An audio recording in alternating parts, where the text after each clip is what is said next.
I haven't come around alone. I've got a friend with me, as I generally do, on these 10:30 pre-shows before Dave's gone by. And my friend is Jeff Goodman. Hello, Jeff. How you doing? Whoops. How are you doing? There we go. Unless, of course, I'm sleeping. Well, yeah. Well, you only missed one show because of... I only slept through one show. Yeah. I sleep through most of mine. That's probably... But I am doing really wonderfully today because it's like Christmas in November. Why is that? It's 60 degrees, raining. What do you mean? We have new microphone covers here. Oh. I am so happy. I'm Yay. almost crying. I'm almost in tears. Well, don't cry because you'll get them all soggy. And we don't want to ruin them. They're so nice. And they don't even have lipstick on them yet. They're actually nice, new, fuzzy. Although that one, the yellow one, kind of has already... Somebody chewed a piece off it already. How do they do that? I don't know. Someone was really hungry. You see that on the side? On the other side. They literally nibbled off a piece of microphone cover. Is that the Chinese people? They'll eat anything. And then they get hungry. And then, an hour later, they'll eat a little more microphone cover. I guess there aren't any more dogs in the neighborhood. But, I don't know what that means. Doesn't mean anything. Don't go there. We're very happy to be here. Let's just let you fly in the wind on that. Oh, that's what I do. I'm not even going, David, what are you talking about? Not a thing. Well, welcome. But I'm happy with my microphone cover. Yay! All right. Don't spit all over it. Thank you very much. He's wiping it off. Ladies and gentlemen, you're having a little too much fun wiping off that microphone. No, you don't put your hand back and forth over. Now, what was that?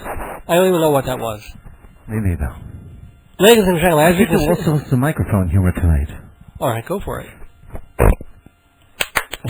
Can you do like Michael Winslow? Remember the guy from Police Academy? God, I wish I could do that. Wasn't that neat? Those. Can you do any noises at all? What was that supposed to be? I don't know what it was. I don't know. Okay, what you... I'm just making things up right now. I can do the cork pop. I can do that. Or like this. Oh, that was good. See, I did it with the hand slapping the front of the mouth, But Jeff did the... That sounded great.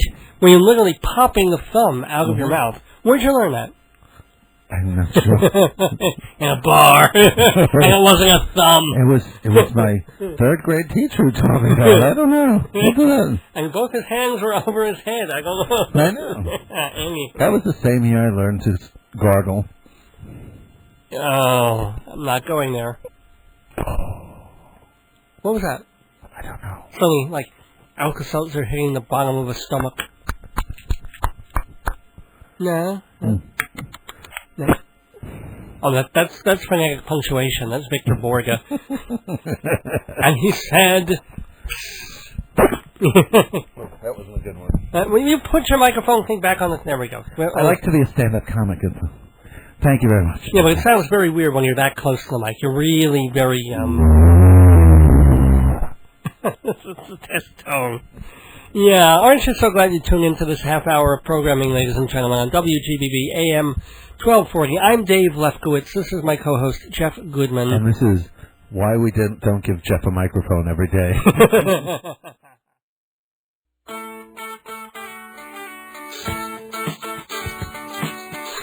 Greetings from Long Island, where every highway is a sunrise. It's time for Dave's Gone By, an hour of comedy, talk, and music brought to you by Total Theater, with your host, Dave Lefkowitz. You've never heard anything like it, so sit back, relax, squeal if you must. Here's the host of Dave's Gone By, Dave! Tropical hot dog night! I shoot flamingos in a fruit fight! Every color of day, whirling around at night. There goes the neighborhood. Welcome everyone, on this 196th episode of Dave's Gone By, this November 12th, 2006. So happy to be here. So happy that my guest co-host is here tonight. I'm thrilled. Mr. Jeff Goodman making his way back to the microphone. He was here for the pre-show. Oops. There we go. I'm trying to find Pam a flight to Florida. But Tammy, you have to call back. I don't know where in Florida you want to go. Right. And what airport you want to leave. Well, out of New York, I'm pretty Well, sure. I can get that information, or I can hook you guys up, as it were. Well, like call back. Well, I'll get, by the end of the show, I'll have a booked. So, sounds good. On the flight. On a reasonable flight, not like $79 each way. Slovakia Air. No, probably on U.S. Airways. Like Fred Flintstone Airways, where your feet are paddling across the clouds. Well, she might have to be a stewardess for a little bit. But oh, well, that's okay. Or flight attendant, excuse me. We have no more stewardesses. Stewardie. That's not a good word. That was Shelley Berman. What? No? Stewardie? Well, the word die is never good on aircraft. No, certainly not. Anywho, thanks for being with us, Jeff Goodman. Thanks for being with us, everybody, on this November 12th. I'm so happy and peppy and bursting with political love. And happy Veterans Day. Oh, yeah, you know what? Happy Veterans Day. Everybody's, remember that stupid picture of George Bush in the New York Post where he was crying? Say that for Memorial Day. That's the one for the dead soldiers. Veterans Day is just people crying about war. Election Day. They just saved election. Let's talk, first of all, let's say thank you to the sponsors, and then let's get into it. Let's go. Mortgages do rock. Mortgagesrock.com, Hewlett Minuteman Press, the Bible of Broadway, Performing Art. No, Performing Hewlett Minuteman Press is the Bible of Broadway? Yeah, I'm so giddy, I'm confused already. Performing Arts Insiders, the Bible of Broadway. Hewlett Minuteman Press are the copy kings of Broadway. And for all your copy needs. Right, and Fancy Schmancy Balloons for all your party needs. Jeff, you want to take that one real quick? You never remember my phone number. It's 516-797-3229. 797-3229, area code 516, for not just balloons, but you also do centerpieces. All your party decorating needs. Except flowers. Right. Flowers you don't do, but the other stuff. Nothing living, they die. Well, yeah, like Stewardie. There you go. See, I tied that in very nicely. That's right. But we don't fly. Well, we'll fly. We'll fly to your party. I've done parties where I had to travel. Really? I've done parties in L.A. I've done parties in Vegas. How did you get, or you didn't bring the balloons, you brought the, well, or you played balloons. But I got the helium there. Yeah. And I didn't know this. One time we were driving, one of the first times, and I go into the car and I see these giant metal tanks in your van. And I'm like, I'm not getting in there. We have an accident. Forget it. And you explained. Helium is a non-flammable gas. So if you were to light a match near helium. Unlike the stuff that I expel. Oh, you made a couple of nasty ones. I got to explain, if you weren't listening to the pre-show 7 minutes ago, that I'm in the booth area of the studio, and Jeff is in the guest area. We're looking at each other. We're only a few feet away. But we're separated by some wall and a big pane of soundproof glass. Well... Tell them something about the open door and the open window, though. All right, yeah. Between the two rooms. I'm telling you, ass trumps glass in this particular case. Jeff flat out, silent. But as George Carlin would say, it was SBD. Oh, my goodness. I'm sitting there, I'm talking, and I didn't hear anything, and then I take a whiff, and I'm like, whoa, that's not the Wendy's chicken burger. I'm sorry, I'm a little gassy this evening. Or maybe it was the Wendy's chicken burger, just a few minutes later. So come on, I wanted to take like 10 good minutes, because we got such good stuff this show. We got TJ and Dave are going to be, not me, Dave. See, the name of this, the title of this program. That only adds like a T to us. Yes. That's and a J. Oh, you're the J, and I'm a Dave. Oh, my God, so Dave, he forgets. I know, I'm sorry. But that's why the title of this particular episode of Dave's Gone By is TJ and Dave and Dave. Get it? Well, it would be TJ and Dave and JG and Dave. No. Just roll with me on this. Do you know who TJ and Dave are? Something coming out of me. Oh, no, please, no. Now, I heard that, and I'm separated by soundproof glass. Yeah, but mine was real. and I don't think near a microphone, but I still heard it all the way in here. I wonder if that came from on your home, on your radio, I suppose. If it did, I'm going to blame it on... No one really hears the equipment. Blame it on the dog. The turkey. There's a Thanksgiving turkey on the wall. I blame it on him. Can we get to politics? Oh, TJ and Dave coming up on the show in just a few minutes. Sooner than you think. Improv comedy team from Chicago developed a real following there for doing an improv that was very funny, but much more character-driven. They do full-length, long-form improv. Unlike we'll be hearing it in about 5 minutes. Whose line is it anyway? And then we'll say a farewell to Jack Palance, towards the end of the show. Bye-bye, Jack. Okay, we've done it. We don't have to do that part. But let's say hello to a Democratic Congress and a Democratic Senate. Yeah! Thank God it passed the gas of the Senate. I'm telling you. I mean, why do you think it happened, Jeff? Why do you think finally the country woke up from it? They were effed up. They were fed up. Yeah, they were K-fed up, yeah. No, he's been FedEx. Yeah. So, no, but I mean, I've got a whole list because we all of a sudden they realized that George Bush was no good. Why didn't they realize it? See, I was demoralized because after 2004. I was so demoralized, and really, they didn't re-elect George Bush. They just didn't want gay marriage in 2004. That was the issue. No, the issue was still terrorism and the war, because gay marriage was a side thing. The real issue why people went to the polls, they were so afraid of two men marrying. Can you imagine? No, maybe that was some issue for a certain small section of the country. I'm sorry, it was still a referendum on the fact that we hadn't been terrorized, quote unquote, again since 9/11, and Bush was taking credit for that. He plays the fear. He plays that fear card. Yeah, but it worked. Okay, in 2004, it worked. Well, it just proves it took us 6 years to smarten up. Unbelievable. And the thing was, I love George Bush. We were over a friend's house on election night. It was like a little party we were having because we knew that the House would turn. We knew that Democrats would take the House. God bless Nancy Pelosi. And we're watching, and then wait a minute, you think we're actually going to take the Senate? And I was like, no, it'll be really close, but they'll win it by one, or Cheney will be the swing. It was going to be 50-50. Right, which it sort of was. I mean, you only knew when you woke up in the morning. Because there was only one state was the difference by like 2,000 or 3,000 votes. Yeah. I mean, hell, the 2000 election was the difference of a few thousand votes that were thrown away. Well, the 2000... the goddamn Chad. But you know what I believe started the ball rolling for the past couple of years, and that finally led to this. That woman who was out front of George Bush's house? Exactly, Cindy Sheehan. God bless her. Cindy Sheehan, they were trying to poo-poo her. They would say, see, the one reason they couldn't put down Cindy Sheehan the way they could Murtha, and he was also very important in this, or they couldn't say, oh, it was just a Democratic politician running his mouth.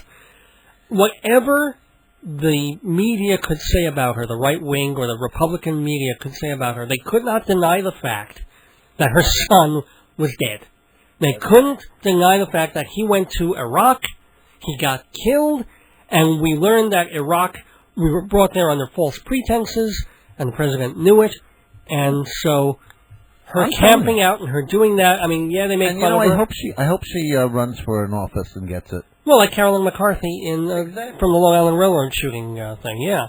And those war widows, I think they had something to it when they started picking on them because they were making a career out of their tragedy.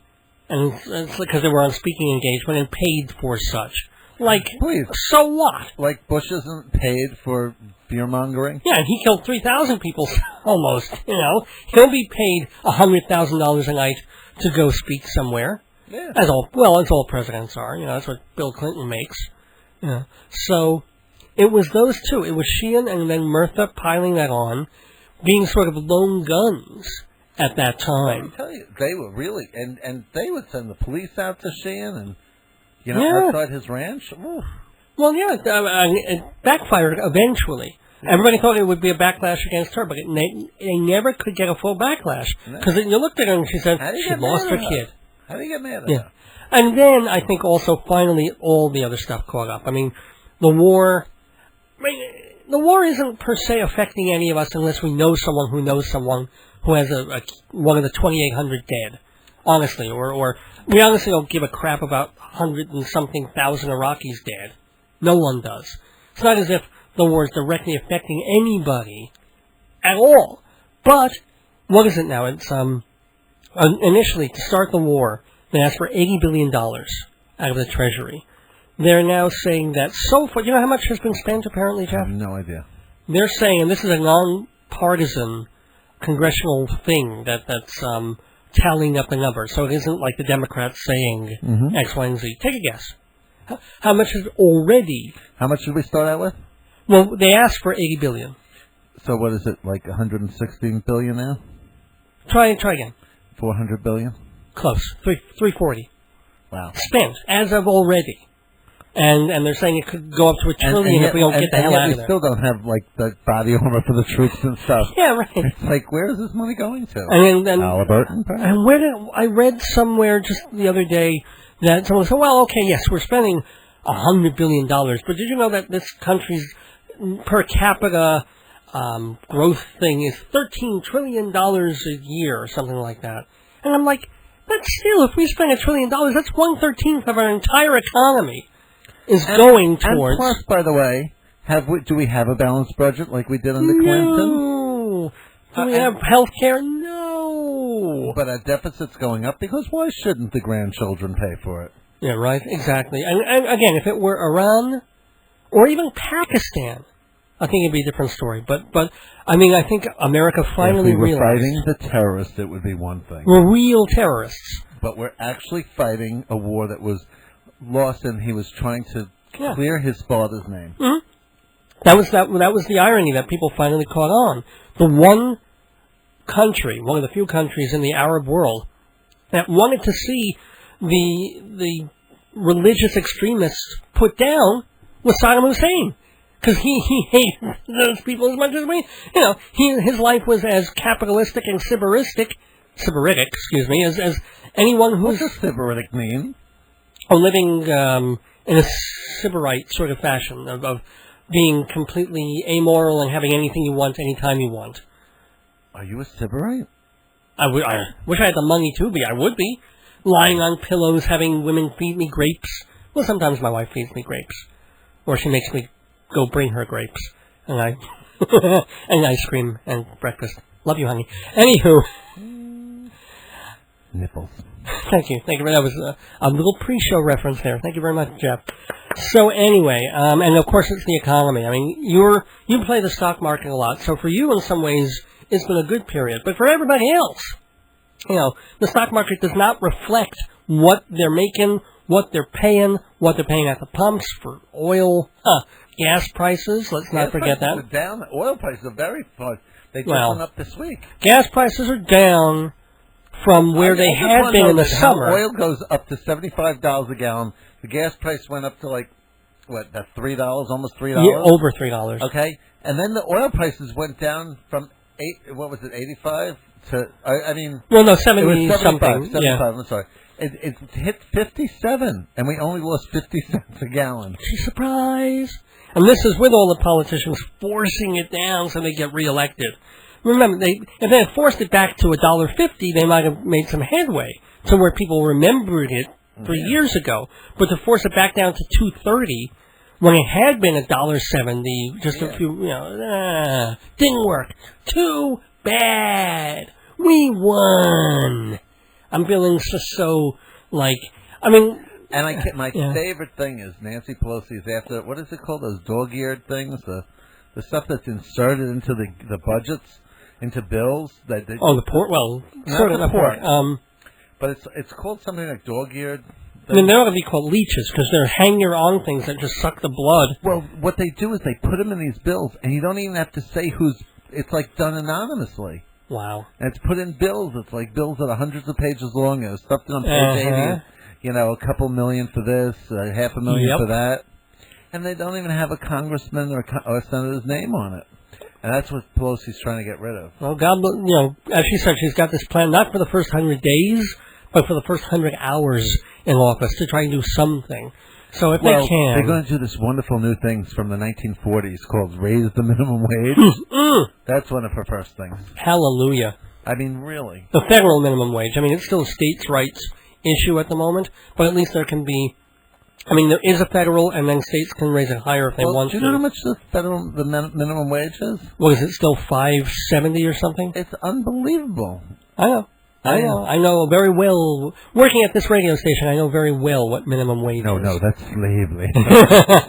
Yeah, actually, come to think of it. Anyway, unfortunately, we have to wrap this part of the celebration up because we got guests in the neighborhood. Hopefully they're Democrats. Oh, yeah. Are they Democrats? They are that, or they will be. when we get through talking to them, because everybody who comes through the neighborhood... That's what we should have said. We should have vote Democratic and vote often. Ooh, I like it. I like it. Well, Jeff Goodman's here is going to stick with me. Dave Lefkowitz here with Dave Has Gone By. We've got TJ and Dave, along with me, Dave, coming up right after these messages. Okay, listen to me. No, I mean listen to me on compact disc, where bunches of past episodes of Dave Has Gone By are yours to hear over and over again. Comedy sketches like Mel's a Poppin' and Handyman Yoni, visits with guests like Reckless Eric and Julie Haggerty, punchlines and politics in the news gone by, all just $11 a disc, shipping included. Visit davesgoneby.org or call 516-295-1511 for me on CD. Okay, so your business proposal has been typed, proofread, photoshopped, and given a nice cover. Now, all you need is 20 spiral-bound copies plus 1,000 printings of your latest brochure. Your Xerox can't do it. Your mailroom can't do it. Hewlett Minuteman Press can do it all.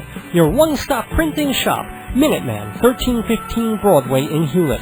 Open 6 days a week, 10% off for Dave's Gone By listeners. Family-owned Minuteman. Their service can't be duplicated.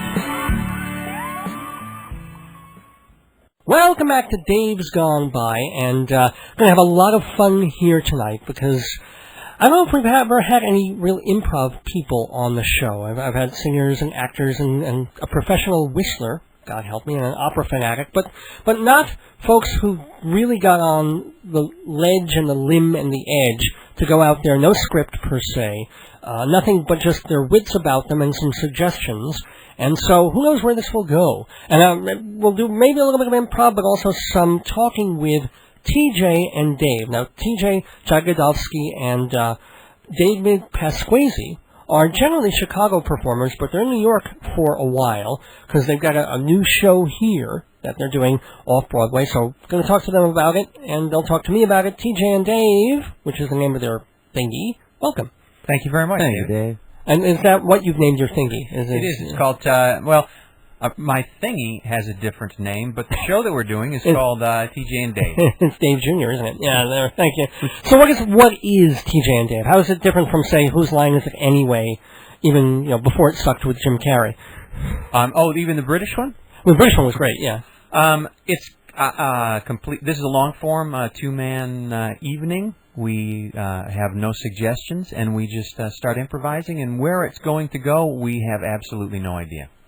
Okay. And whereas Whose Line is built on kind of short-form games, Dave's show and mine ends up being more like a one-act play than kind of segmented, specified, described games kind of thing. So what are some of the recent plays, I guess, that have evolved from a suggestion or a thought? Well, just last night we had a beautiful woman who everyone she came in contact with became smitten by or with. Well, was that the audience member who made the suggestion, or that's the theme of your play? Oh, there was no. We don't take an audience suggestion. We just begin, and then whatever seems to be going on, we follow that. And so, who was the girl? She may or may have not been an angel. She was the gal was played last night by both of us. One of the things that Dave and I do is that even though someone originates that part within the show, out of either mostly out of necessity, someone else may end up playing that part, and at that point, I may end up going into a part that Dave originated. So it depends. Sometimes we'll create up to 10, sometimes 12. I think is our high watermark characters, and we try and keep as best we can them alive throughout the narrative and right, and we move around. Last night was a bit unusual in that we only had one location with two different rooms. We only had 3 characters. Oftentimes we move around quite a bit and have more characters than that. So, do characters return over the weeks and the months that you do this, or is it once it's done and it goes into the air? That's it. It's just for that evening. That's the way it's worked out so far, and we've been doing it for 4 years back in Chicago, and we've been doing it on and off for about a year here in New York, and we've not repeated a story. Huh. Now, how did you guys end up hooking up in Chicago? Our initial meeting was there's an event in Chicago called the Chicago Improv Festival, and the organizer, this was, I guess, 4.5 years ago, 5 years ago, by 5, was counting on this big SAG and writer's strike happening, and so had basically plugged people, assuming that they would not be working at that time because of the strike. Big name TV and SNL folks and folks who worked at Conan and Mad, and they resolved the strike, so they couldn't come because they had to work. And he found put together. There was a 6-fella cast at that point, and that evening was the first time I ever worked or got to play with Dave, as it were. But why him? I mean, why did you hook up as opposed to all the other different performers that you would have circled around in Chicago theater? Because their theater scene is as vital as New York's in a way. Yeah, and certainly for improvisation, it's a great spot. I mean, we have a place in New York called Chicago City Limits. I mean, that's just how influential it's been in that scene. Right. So, and well, I'm a little older than TJ and a lot of the guys. One of the things about Chicago is that once you do a certain amount of work there, people tend to leave and go on somewhere else because there's only a certain amount of things there's no television or film work there. So when people want to, well, there's Oprah, but right, there is, which Oprah. is why people leave. That's an excellent idea. I should start working that. Start to get on Oprah more often. Because I got problems. I got problems. A host of them. Yeah. I got plenty of stuff I can talk about. I think your problem is that you're not interested in fixing any of them. Oh, I guess that's it, right. And I hate that Phil guy. Dr. Phil. Yeah, I really hate that guy. Mr. Phil, who calls him that? My brother refuses to call him doctor. Well, if you guys, why don't you guys banter a little more, and let's see where it goes. Or is that going to be weird doing that in this kind of situation? It would be, it's part of what, the aspect of what we do, it kind of relies on a bit of the being able to be seen as well, the physicality of it, and kind of inhabiting a space as well. But we're happy to talk about nonsense. That's a large aspect of our evening. Well, it's a good thing you're talking talk radio. That's 97%. Yeah. So, all right, talk nonsense to me. Beware the Jabberwock. Is there any particular topic you like to discuss? Because we're really we're equally well versed on everything. Are you really? Yes, equally well versed on everything. Let's see. Well, sex is the obvious one, so I want to keep my listenership. What the hell? Sex? Yeah, why You not? mean the act of sex or lovemaking, as some people I don't hang around with refer to it as? Sure. Yeah, let's remember we are on regular radio, so we've got to keep it relevant. But it's also Sunday night. I actually remembered so that fisting is okay. Sentence. Yeah. That we were on regular radio. Fisting is okay. Oh, good. You know what? I'm going to go out on a limb. I'm going to say fisting isn't okay. Oh, no. Yeah. Because the mats are just... it's just... The elbow hurts, or... There's so many other ways I can disappoint. That I find I don't have to really stretch the envelope. In a metaphorical way of speaking. What about you, TJ? What are your thoughts on the sexual Congress? I usually check. Or the House of Representatives as well. As far as sex, the only thing I knew is I usually check the box that has the M next to it. Oh, the M, right? Gender. Yeah. Right. Mm-hmm. Is it? It's similar. Something other than that? It's like M or N for neuter. I'm a little... MF and N. Yeah, alrighty. Maybe we should go to another topic. Sure. All right, Amish milkman. Go. Well, he wasn't Amish. No, he wasn't. All right. No, he wasn't. And I had an interview. But my topic is Amish milkman. Okay, Amish milkman. All right. I guess it's safer to have an Amish milkman in an Amish community or an Amish grade school. Yeah. I guess so. Here was my idea. For people who are interested in lining up children and shooting them. Like me, yeah. And then shooting themselves, flip-flop it. Go ahead and shoot yourself first. Oh, I see. And then shoot the children. Yeah. All right. That's just. I'm gonna throw that out there to the people who are considering it. That's more like for a Polish milkman, actually. I think. It's like first I'll do this, and then I'll get the kids. I can do that. Yeah. Was that just a Polak joke? Oh, absolutely. Yes. As one, I think it was. Oh, I have Polish blood in me too. Right? Sure. I'll tell you, it was. Totally was. Yeah, absolutely. All right. So I guess I'm just going to throw out topics and let you do your thing then. All right. I guess. Yeah, I mean, I don't want to misrepresent that this is necessary. We're happy to talk about anything at all, but usually the evening is that there's these relationships between these people, which I'm not sure that we'll be able to get into. Obviously not. That's why I'm throwing out subjects. Great, excellent. Thank you. Thank you, Beck. Beck Lee, by the way, is the press agent who was responsible for bringing TJ and Dave to the neighborhood. Thank you so much, Beck. And we're literally back. driving us out here. Oh, yeah, actually, yes, and thank you so much for that, Beck. We will be back with more of TJ and Dave on the Neighborhood right after this. The best Broadway magazine just got better. More listings, more contact numbers, more inside information in Performing Arts Insider. And not just Broadway, off-Broadway, off, dance, cabaret, opera. As one dramaturg put it, Performing Arts Insider is a gold mine of information for the theater professional. 21 times a year at your doorstep, the whole world of theater, with 10% off for Dave's Gone By listeners. Visit performingartsinsider.com or call 516-295-1511. 516-295-1511. Performing Arts Insider. It's Broadway the best way. Hi, this is TJ Jagodowski. And David Pasquesi of TJ and Dave. And you're listening to Dave's Gone By on WGBB. Keep listening. Welcome back to Dave's Gone By, and we're in the neighborhood with Dave and TJ, or as they like to call themselves, TJ and Dave. Actually, some of us like to call us that. Most of us like to call us that. Half of us like to call us that. Well, when you're looking in a mirror, lengthwise, it's Dave and TJ, but if you're looking from one eye, it's TJ and Dave, or something like that. By the way, just remind everybody, before we get rolling back into the nonsense, you're playing where, when, what? We're at the Barrow Street Theater. Yep, which is basically 7th and Bleecker. The first week of every month, we're down there for Thursday through Sunday. Shows at on Thursday through Sunday it goes 10, 11, 11, 10. 10 p.m., 11 p.m., 11 p.m. So it's all kind of late night stuff. Right, and you can find that all on barrowstreettheater.com. And theater spelled with a R-E. So Barrow Street Theatre. Yes.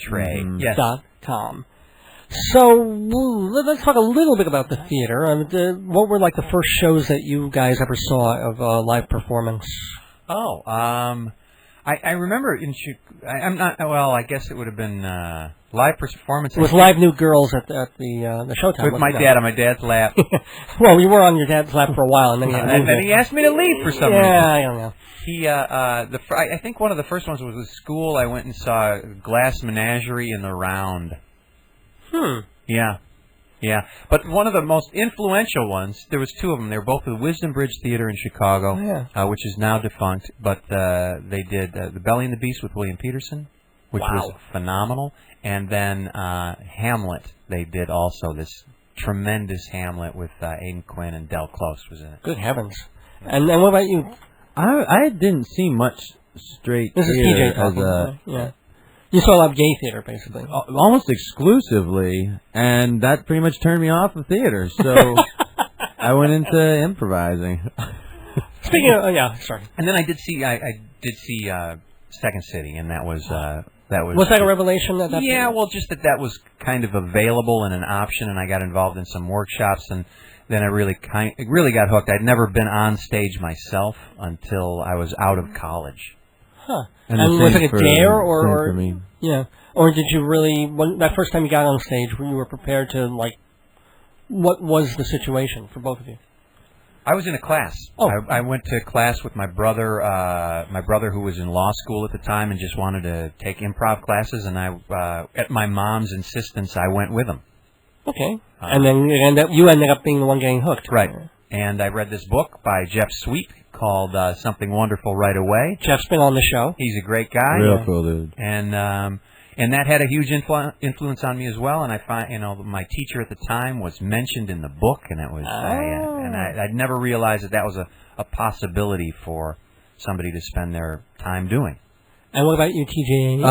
The first theater show that hit me was going to see Second City, and it did feel it was revelation-ish. Revelationary. It was a revelationary. Epiphanesque-ish. I know Mr. Epiphanesque. He was the poet? He was the landlord, yeah. Oh, just passed. Beautiful, beautiful service, though. It did feel like, well, man, if I don't try and do this for a living, I don't know if I'd ever actually be happy. And I never studied theater and hadn't done any acting and never been hired to do anything before Second City allowed me to tour Wow. with one of their touring companies. Now, are you guys both making a living doing, maybe not a great living, but a living doing what you do? Yeah. Well, Cool. we don't. Neither of us have other jobs. Nice. Mm-hmm. Yeah, between like the theater stuff and then commercial work here and there. Commercial, right. Yeah. That takes care of the life. Improvisation, for those of the youngsters out there considering it for an income source, that's ridiculous. Right. But you subsidize through... Right, through grants. I often just write letters to the phone company and I say, they realize that they support the arts, and I ask them to just, I also called Bono and asked him to have the bank, forgive my debt. Did it work? Not so much. Not so much. The bank said apparently it's easier to talk someone out of trillions of dollars than just a couple $100,000. Yeah, unfortunately. Back to the nonsense. Let's see. Let's have some more nonsense topics. All right. Also trying to get you guys going into some sort of thing here. Food. Any favorite foods for you guys? I love the Italian food. I just like as opposed to the Italian food, the Thai food. I love Thai food. I like it. I like it a lot. And you know what, man? This New York City, they got some restaurants here. Mm-hmm. Wow. And really, it's tremendous. It's hard to find a bad meal. I mean, I try. Try harder. You can. Yes. TJ, you want to jump in here? You're doing silent. You're doing mime, which is a big problem on the radio. This is, I'd like to think it gets across in its own way. If you listen carefully enough, you can hear my shoulders and hand motions. Stop that hand motion right now. I was just telling Dave in the ride out here, I hadn't tried them before our last visit here. I'm crazy about the wasabi peas. Oh, those are Trader Joe's. You can get those. I guess I just don't do any kind of like grocery shopping at home. I think we just order out so much that little like being able to walk into every little deli and find action. Those wasabi peas are knocking my socks off. Yeah, I had a wasabi pea yesterday. Hurt like hell. Were you able to pass it? Nice comment. Thank you very much. See, you don't need me, Dave. Yeah, it's going to be Dave and Dave now. By the end of this half hour. So let's see, other topics. The religion, want to go there? Sure, absolutely. Okay. Yeah. Hey, I noticed, did the rest of the listeners know that you share a radio station, the property here? Actually, well, I'm sure some of them do, but by all means enlighten. Well, is it a gospel? Part of it, and it's also quite a sort of Christian, but it's a Christian radio station. Yeah. Christian music and stuff like that. It's which I find, and there's but they didn't stop me at the door, which is nice. I like that when I'm just anywhere. Are you a Yid? Are you one of us? Or one of the tribe? I'm not. I'm what do you guys would refer to me as a goy? I think, wouldn't you? Oh yeah. Are you Italian? I am Italian. Ah, so you can say Italian and not get funny looks. You know what though? There's another thing. That somehow I can make fun of the Italians because I am Italian. I'm not that small-minded. I believe that I am, part of mankind, and I think larger than just these specific titles, and consider myself part of humanity. And so, therefore, it's all open for me to criticize. That's my little way around it. We blacks, right? Oh, so it isn't just your nose that's kind of large. I'm sorry, I didn't mean to say it that way. I had to go there. I'm sorry. I'm Jewish. Same things. How do you mean? Protuberance in the wrong places. No, Well, never mind. It's Roman. Yes. It's Roman. It's Roman all over the room. I'm sorry, that was not very nice. I never go towards that. And you're actually a good-looking tall guy, so I want to say that. I don't know. Now I'm trying to translate that. We're good-looking tall guy. I wonder what he means. Gay subtext after the show. Okay, all right. That's I've got the KY and the handcuffs. Made by Pennsylvania Dutch. No, I don't. No, I don't. What? The handcuffs made by Pennsylvania Dutch. Yeah. Oh, cool. When they put people in the stocks. Yeah, that's a nice cuff. Oh. Okay. You make a nice cuff. I have a tiny nose, and I'm about as good as it gets, I think. Well, Jagodowski, are you Polish or half Polish, half Irish? Oh wow! Yeah. So you get drunk, but you don't know what you're drinking. I'm sorry. You may not need me. Well, we got 5 more minutes. We can just sit here in silence or come up with some other things to talk about. Oh, if you could see my hand motions now, they're really good. Oh, how about politics? Well, that you might get TJ for that. I absolutely, completely ignore as best I can anything to do with politics. Yeah, I've yet to vote for any. The last time I voted was for high school class president. I voted for last election. I voted for another buddy of mine for president, but TJ has a write-in for vice president. I don't know that too many people write in a vice president because I figure they say live free or no. They don't. Live free or die was actually something I believe. Yeah. No, vote or die. These guys were trying to convince us that you vote or die. You know what? That's simply not true. That is a lie. If I don't vote, I just don't. I just haven't voted. I'm not going to die. And also said, a lot of people believe that it's the lesser of two evils you're supposed to vote for. Well, that's willingly promoting what I already know as evil. Why would I do that? Why would I, with my eyes open, vote for one evil over the other? It's evil. Evil is evil. Well, if we get into a serious conversation, there's evil and then there's evil. All right. With Bush and anybody else. Regardless, but it's the lesser of two evils. A lot of people would agree with me that when you're making a vote between the two-party system, that it's the lesser of two evils that you're voting for, which, by definition, is evil. So why would I vote for evil? Well, I'm not going to do it, so I vote for my buddies. All I know is that the last time I saw Guys and Dolls, Emily Lesser, she's an actress, is the daughter of course, of Frank Lesser, and I don't know which of them I hated more. So it was the evil of two Lessers, basically. Very nice. Not just a joke. Very nice. Just a pun. They're both wonderful. I had to go there. I'm sorry. Ladies and gentlemen, we are you know what? I feel badly. No, you feel bad. I bought it hook, line, and sinker. We were trying to come up in the car with someone we like less than Manny Patinkin. Yeah, and I don't know that we... Yeah. And we didn't come up with one. No. Let me explain that Manny Patinkin is... this show doesn't have many enemies, but we know we have one. Banging on the drum. There's just one hot in the world. Wow. Wow. That's what the improv I should do. I should try and interview you as Mandy, which was better luck than the rap I got. So, Mandy, how do you like working on this TV show that you're on, the murder show? That was the spitting sound. Oh, yeah. Yeah. Well... I would like to renew my candidacy for vice president, though. I think it is a grassroots kind of movement. Right, and one vote at a time. And we find out you don't really need the president to hitch your wagon to. You can just vote for, you can run for vice president. Yeah. That's really neat. That's one vote at a time, and this time I'd like more than one vote. Yeah, well, you got the one. Yeah. And what party would be right to death, perhaps, or the... I would the preference for death party. Yeah, I like that. Yeah. Working, non-working families. Yeah, we're in your show business. We pledge to thin the herd. The AMA is lobbying hard against them. I'll tell you that. By the way, how long is TJ and Dave running at the Barrow Street Theater? The first week of each month till the end of time. Oh, so it's an open run. It's an open run. Yeah.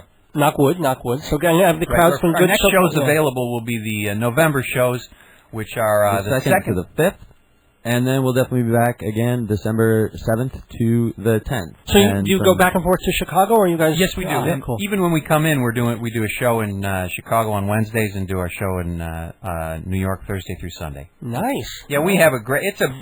It's difficult to explain, but it's the folks who come seem to enjoy it and also have a difficult time explaining it. Kind of like people who visit my house, but you know. Ladies and gentlemen, I want to thank TJ Jagodowski and David Pasquesi, or Pasquesi? Pasquesi. Nicely done. For joining me in the neighborhood. Please go see TJ and Dave doing their thing at the Barrow Street Theater in New York, and find out more about it at their website, barrowstreettheater.org or .com, and that's theater with an R-E. Guys, any last thoughts about any subject in the world that you want to talk about? I can't be pushing these wasabi peas enough. They're hot peas. And on a similar note, you know, there's and a bit more seriously, if you will indulge me, that world hunger's there's something you can do about world hunger. Give peas a chance. Have nosh a bissel. have a little something. Do your part. You should force yourself. Do your part. Knock out hunger. Have something to eat. Well, I'm very happy to be dining and feasting on the humor and the intelligence of TJ and Dave. It's been great to have you guys in the neighborhood. Thanks so much. Have a great one. Thanks, Dave. It was a wonderful day in the neighborhood. D is for Dave, F is for fun, S is for silly and special, X is for excellent entertainment, D, F, S, X, Internet Radio, playing vintage episodes of Dave's Gone By, Saturday nights at 11. It's part of Live 365, but all you gotta do is visit davesgoneby.org. Click the link and listen online to classic Dave's Gone By, Saturdays at 11. DFSX, letters that stand for terrific. Eat, use, buy. Look at me. I'm the American consumer, and I want to spend my money on stores, restaurants, showrooms, travel agencies, mail-order catalogs. Sell me stuff. How do you reach me? Well, I listen to Dave's Gone By, so if you advertise there, you'll certainly have my attention. davesgoneby.org has all the details, or email davesgoneby@aol.com for the rate card. I'm listening. Sell me what you got. You don't have to pay big bucks on Broadway to enjoy a funny play. You could sit in the comfort of your living room, or bedroom, and read a whole book of hilarious comedies by the one and only me, Dave Lefkowitz. Marriage, babies, and the end of the world, filled with my unique humor, satire, and spoofery. If you like my show, you'll love my book. $20 hardcover, $12 soft. Buy it at davesgoneby.org. Marriage, babies, and the end of the world. That says it all, doesn't it? Hi, this is David Pasquesi. And TJ Jagodowski. We're called TJ and Dave. Separately and as a pair. And you're listening to Dave's Gone By on WGBB 1240 AM. Well, I'm looking for youth, not experience.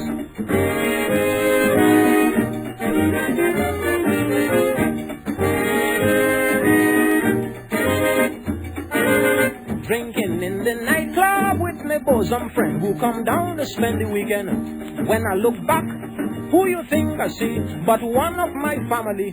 Good heavens, a shout. Mama Jacob, what the France you doing in the nightclub? Same time the rock and roll start to play, she hold on to a Yankee and break away. I tell you, but if you see the woman, brother, she more than 60.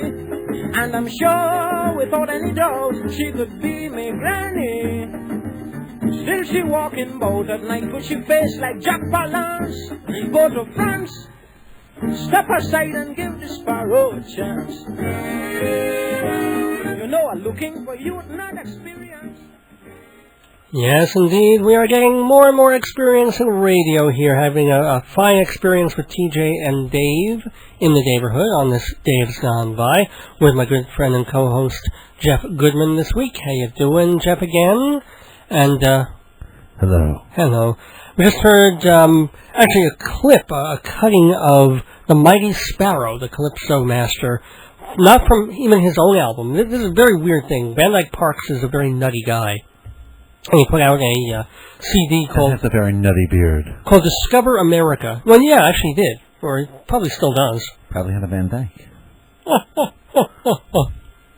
I just got that. Thank you. Mm-hmm. You know who he is. He's a famous producer, arranger. He did a lot of the Beach Boys stuff, and he's worked with a lot. I did some Randy Newman stuff. Anyway, he included on an album called Discover America, which wasn't about our America at all, but about mostly the islands in Trinidad and a lot of the calypso-type music. And he opened the album with a cut, for no particular reason, of the Mighty Sparrow, doing a song called Jack Palance, or Palance. He pronounces it Palance. You say tomato, I say tomato. We both say he's dead. Jack Palance. Bye, Jack. Bye, Jack. It was, hey, thanks for doing a movie or two. Yeah, well, yeah, or 3 or 15. Shane, come back. Did you know? Now, where do you think Jack Palance came from? California.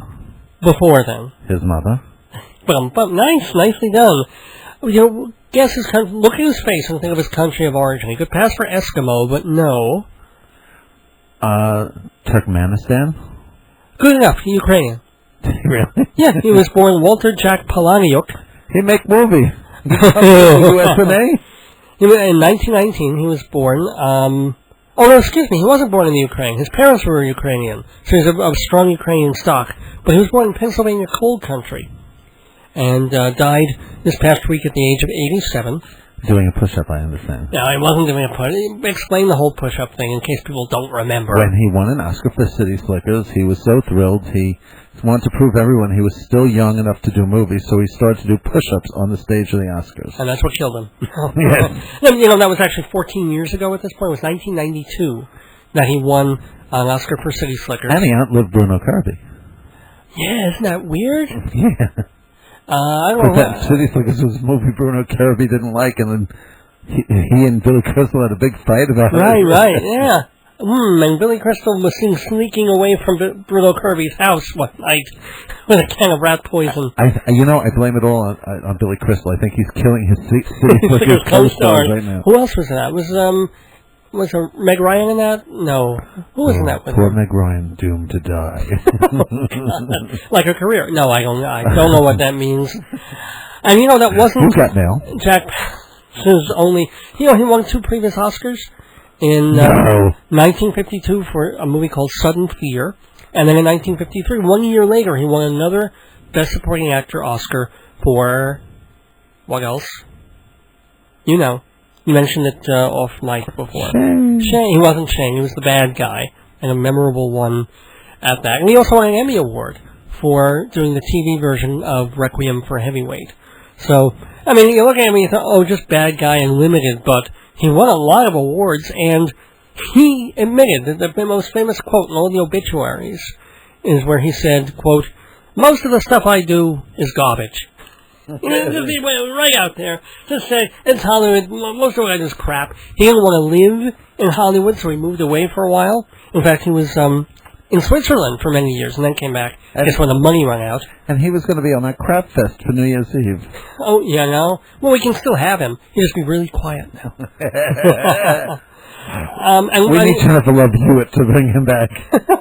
Well, yeah.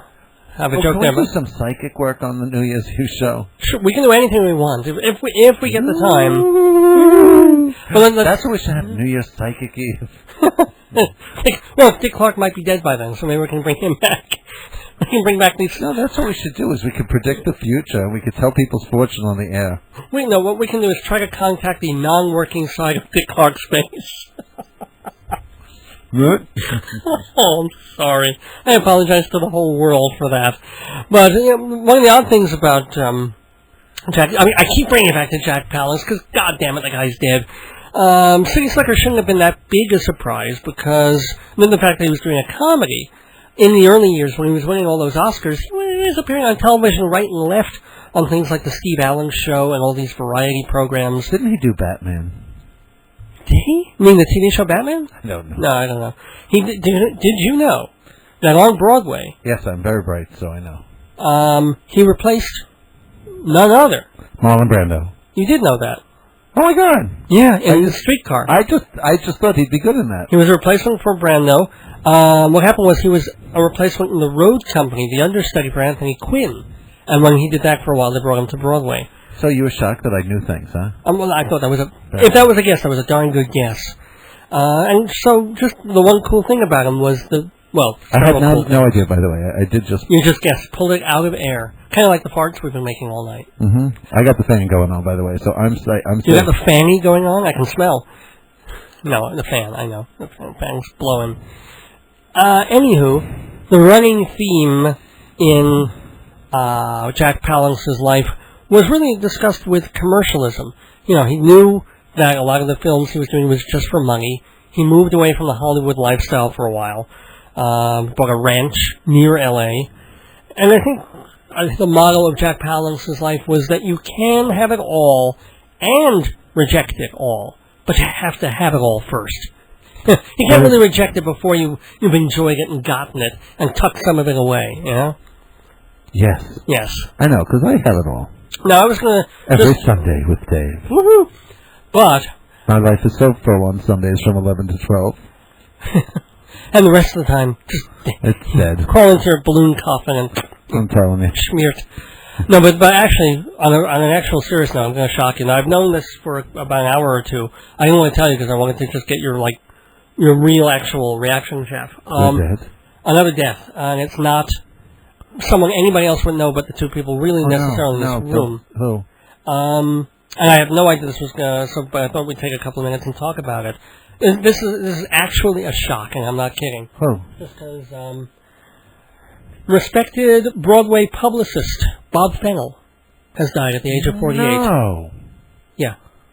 Oh. Bob Fennell of Bone O'Brien Brown. Oh, my God. Yep. Of an illness undisclosed, very last... I mean, the guy... I remember seeing him just a few weeks ago. You always see him at the shows. Wow. Good-looking guy, glasses, and like... This is from Broadway.com. He was co-owner of the publicity office, not Bone O'Brien. He had started at Bone O'Brien. Yeah. And then went off to the publicity office. These are the places where we get our theater tickets when we go... must be devastated. Who? Barbara Carroll? Yeah. No. Well, she's at... the publicity office. No, she's at Rinaldi. Oh, that's right. Yeah, but see, this is really inside kind of jargon for us folks, but we're theater critics and theater people, as well as radio folks. So when we go to review shows and we go to see Broadway productions, the folks we don't call the actors, we don't call the producers directly. There are press agencies that handle the productions. Like when we spoke with TJ and Dave, I got in touch with a press agent handling their show, a guy named Beck Lee, who has a company called Media Blitz. So he's the fellow that we went through. And so there are these other companies that you go through to see Broadway shows, and one of them is the publicity office, and there's Bone O'Brien Brown and Barlow Hartman, and, let's see, forgive me, Peter Cromity's office. And anyway, Bob Fennell was certainly one of the busier ones. He worked on over 100 shows, even though the man was only 48 years old. Among the shows that he helped to represent as part of the press corps. I mean, currently he has Wicked Spelling Bee. Well, not anymore. Currently he has nothing. Well, his agency. Currently he has no jokes about Bob. Few sheets, I like him. He's a really nice guy. Yeah, he was great. I mean, and he worked on Phantom. He worked on Raising the Sun, Skylight, Fortune's Fools, The Vagina Monologues. Oh, we'll forgive him for those. And born Robert Arthur Fennell on November 7th, 1958 in Yonkers. That's my mother's birthday. November 7th? Yeah. Oh, cool. And his birthday was just a couple days ago, though. Holy Mary. That's right, maybe. I wonder when he died. Earlier today. He died sometime today. And they got it up on Broadway.com so fast? Yeah. Well, good for them. He has a good press agent, huh? He has the best. He has God. So he's survived by... This is interesting. You don't normally see this. He's survived by his longtime companion, Stacy Shane. I'm assuming... I don't know. Maybe it's a man named Stacy. You wouldn't call a woman longtime, but maybe you would. I don't know if he was straight or gay or what. Doesn't matter at this point, but strange to see... Didn't matter at any point, David. Nicely put. Nicely put. Zing. All right, you got me on that one. Thank you. A lot of sisters. 3 nephews, 6 nieces. Anyway. Sad news, because he was a good guy. It's weird to see someone like, whoa. And it's not like one of the old-time press agents where it's like, oh my God, was he still alive? Well, not anymore. With Bob, it was like... What's really sad he should have been working for another 20 years. I'm older than he was. Yeah, you're a year older than well, it was, they say a brief illness, and they're not describing what. Wow. So, I don't know, if we talk to someone at the publicity office this week, maybe they'll know a little better. Yeah, anyway, we gotta... Sorry to go on a downer like this. Let's go out to his family and all that. Absolutely. Well, yeah, all his sisters and to Stacey Shane, male or female, whoever she is. He is. It is. They are. I better stop talking now and go to commercial. We'll be back to close out this episode of Dave's Gone By. About an hour and a half. Right after this. You do the chores. Whoops. No, I'm not going to do that. We're not doing any chores. Hey, that's right. Oh, I think we were going to go right from the... Why are you going to make me do some chores? Oh, there's no more ads. That's our ads from you. Well, might I ask people to, if for all their party needs, call Fancy Schmancy Balloons. As long as we're looking for some ads. Fancy Schmancy Balloons can be reached by calling 516-797-3229 for all your decorating needs. That would include theme parties, sweet 16s, communions, anniversary parties, any party you want. We'll decorate it. Give us the cash, we'll blow up some balloons for you. And let's also not forget our other wonderful sponsors, even though you're Fancy Schmancy, but the other ones are important too, and we love them. Hewlett Minuteman Press, the Copy Kings of Broadway. Don't forget, you can go in there, mention Dave's Gone By, get how much off? 400%. No, you don't get 400% off, Jeff Covey, and you know that. You get 10% off your order, big or small, if you go to Hewlett Minuteman Press on Broadway. I dare you to go to Minuteman Press and say you want one copy and you want your 10% off. Well, let's see. What would it be? It would be about, you pay 9 cents, I guess, instead of 10 cents. That'd be all right. It'd be a pain because I have to have a lot of pennies on hand for people to do that. Well, no, then there's tax. Oh, that's right. So it would be 10. So it would be 10 instead of 11 cents. You're just saving the tax, ladies and gentlemen. Yeah, you're making it easier for them. Even if you go in there with one page to copy, you make it easier for them because they get to take the pen. You don't have to worry about it. What you do is you just go in with a dime, one thin dime, and you can get something at Hewlett Minuteman Press. Yes, black and white. You know, colors a bit more, but you get 10% off. $300. Yeah, unfortunately, it's just one of those things. It's a very slow machine, and they have to use human blood for the red ink. It's a really difficult process. It's offset. Really. And let's see, now that I've offset everybody's stomachs. HIV negative. Oh, thank God. Performing Arts Insider Theater magazine, the Bible of Broadway. Which you subscribe to. Who keyed that little phrase? I've been using it for years, but I guess you did, Jeff. Was it? Yeah, I've been using it for ages, of course. It's the Bible of Broadway, because it's been around since 1944. Jeff, people have been using it to find out what's... It's a post-war magazine. It was in war. 1940, we were still fighting at that point. Well, mid-war. It was a mid-war magazine for people who wanted to know, even then, end of the war, what was going on Broadway. Now, off-Broadway, it has cabaret listings, opera, dance. Go to performingartsinsider.com. It's wonderful. It is wunderbar. And mortgagesrock.com, because if you want to learn how to help your friends and family and colleagues get loans for the things they need. And you can make some money by helping your friends. You can make a lot of money. You can make commission. And you know what it is to sell a house nowadays. You do it. Baby. It's good, big commission bucks. The more you work at it, the more you learn. The more your mortgages rock. And the more you earn, yes. Because making money never sounded so good. Okay, let's see. Getting towards the end of the show here. What else do I want to do? Thank you, TJ, and I did that already. They were fabulous. If you want to go see their show, where is it? The Barrow Street Theater. There we go. Yes, and again, it's a late night thing. Look it up at barrowstreettheater.com, I think is the address. It was a communist website. Woohoo! Thank you to my wonderful wife, Joyce, for being a wonderful wife. And the Joyce. kids. And the wonderful dogs who were so good at the vet today. They had, one of our dogs is 4 years old, so he just got the regular annual shots. They're great, wonderful, adorable dachshund dogs. And you can see their pictures on my website, davesgoneby.org.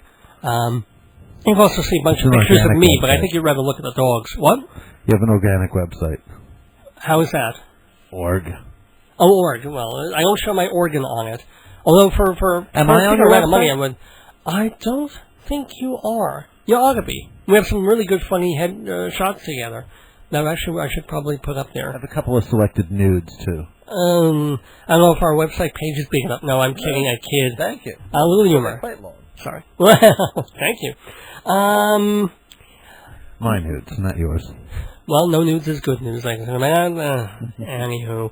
Everybody listen to Indecent Exposure Radio Saturday nights, or going into Sunday morning, from midnight until 6 a.m. on WVOX 1460 a.m. in New Rochelle. If you can't get it on your regular dial, which you probably can't, because we're in Long Island, then hear it streaming on WVOX.com.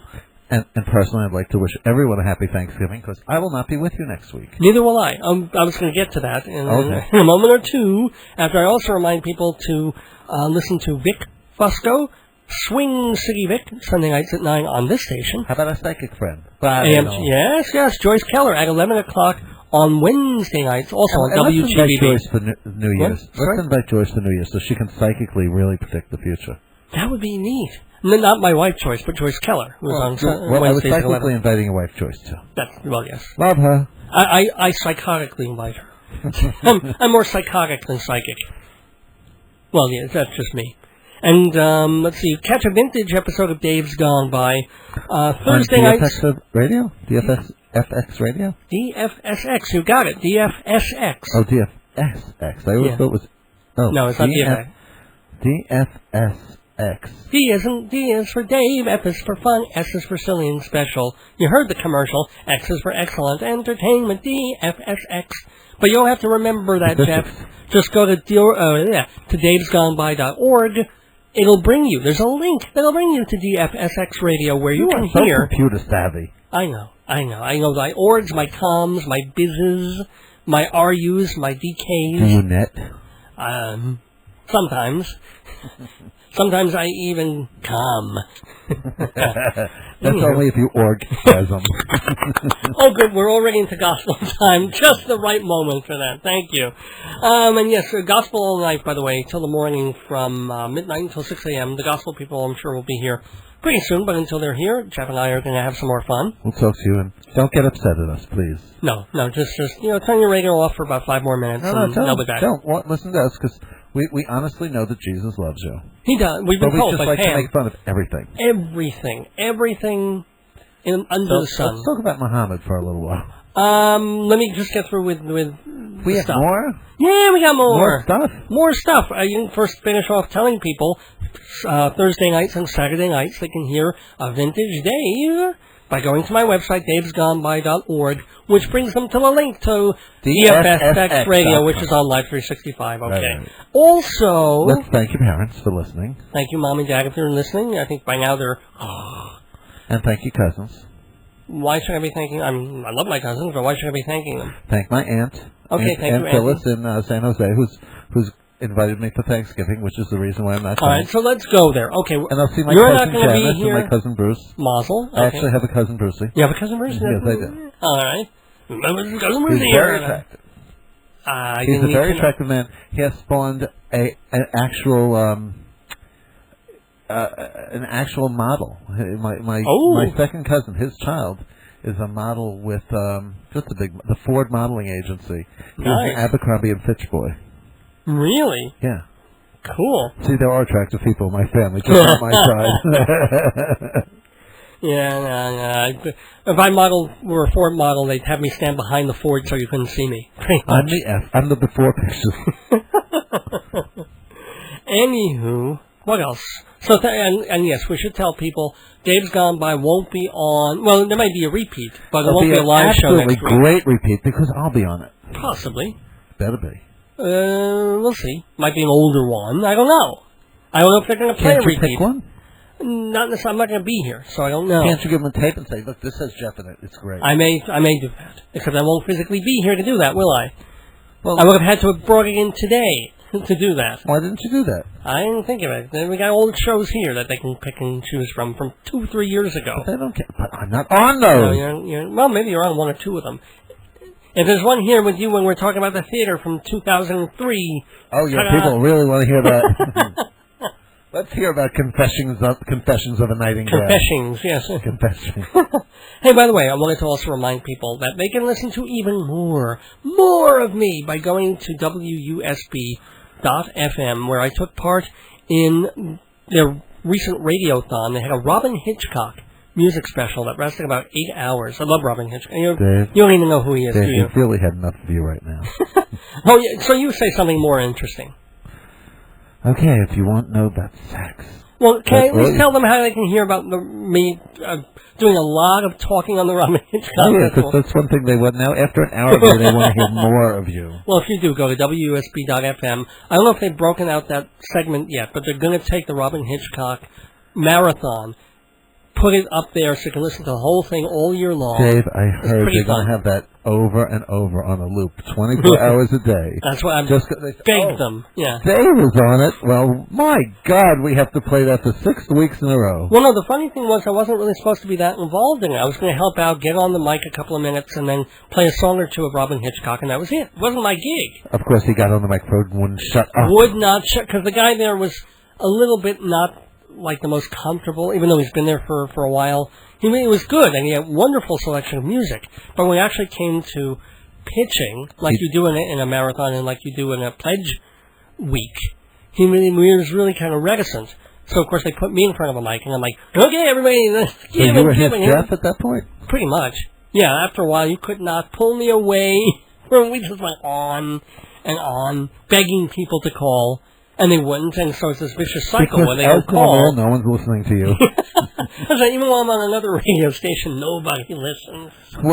You know what happens when you're on another radio station? They're all tuning into GBB. And what kills me is I think the station raised about $200 during the Robin Hitchcock marathon. And after total. That's to get the Robin Hitchcock marathon off the air.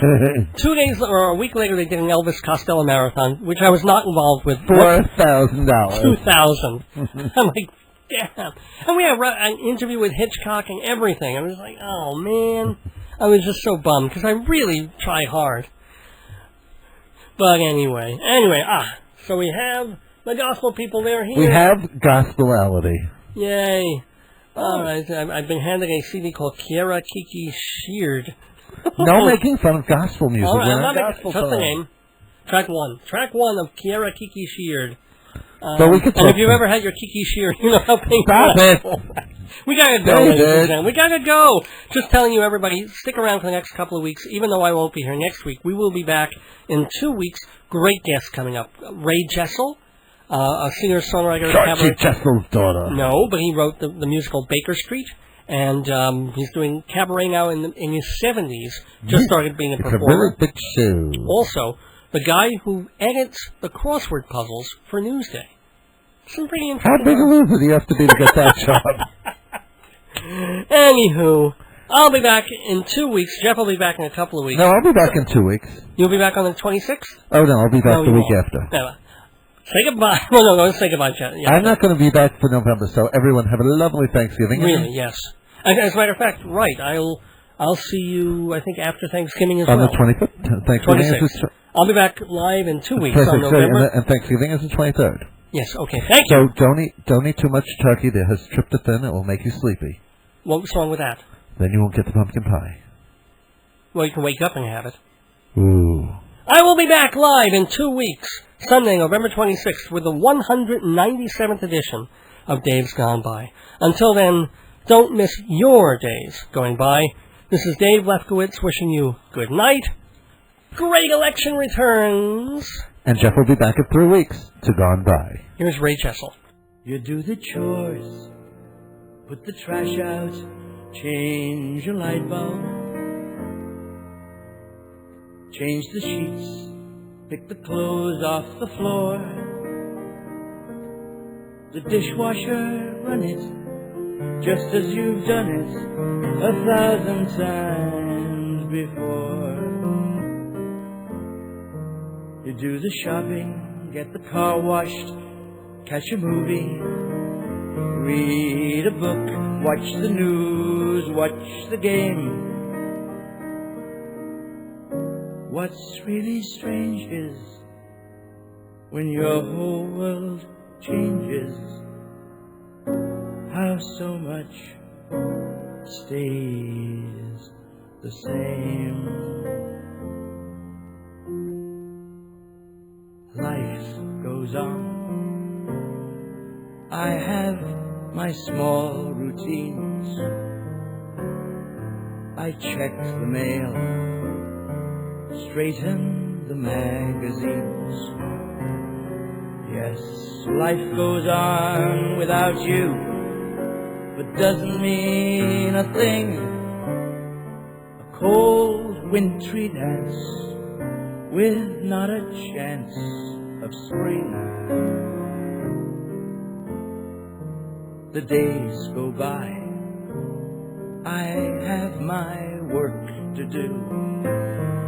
Lord knows I try to never think of you, but night brings on the torment of where and why you're gone.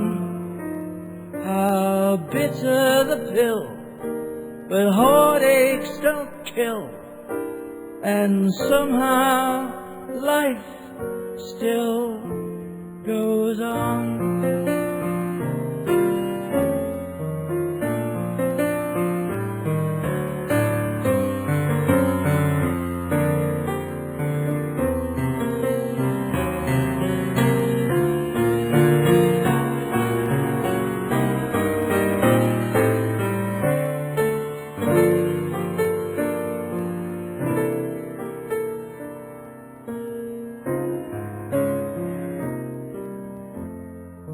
I feed the cat, then there's the bills to pay. With this and that, I muddle through the day. As night starts all over, you're gone, you're gone, you're gone. How bitter the pill, but heartaches don't kill, and somehow life still goes